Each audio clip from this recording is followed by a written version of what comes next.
Mulți români de sărbători nu s acasă în țara lor și le cum numai lacrimi de dor. N-au pe masă cozonaci, nici alături pe cei dragi, au plecat de acasă de săraci.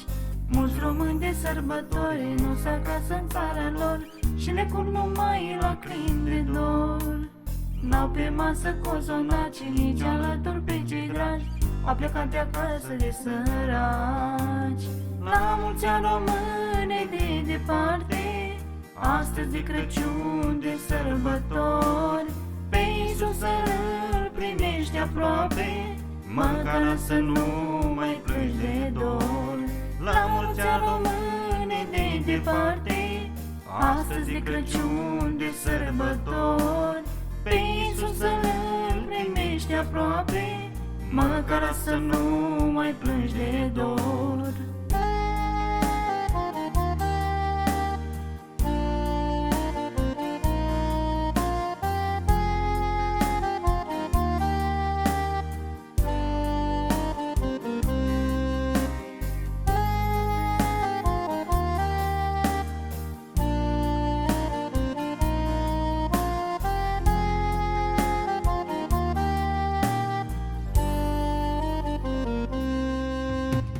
Ei la ușă n-au primit copilași cu golin, nu au nici văduți împodobit.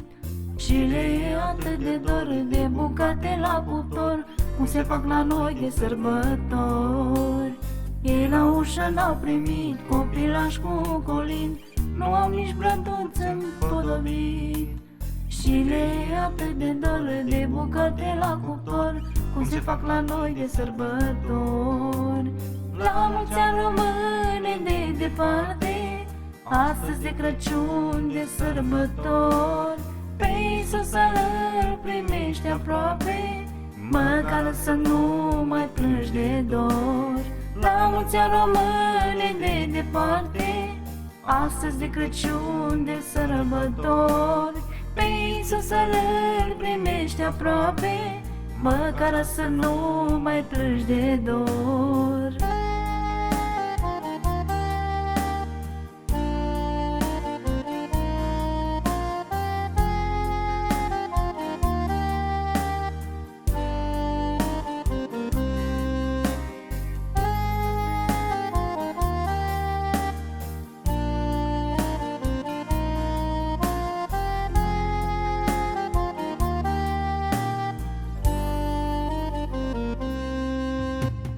O să mai treacă un an, poate o strânge niște bani și-o veni românii acasă iar.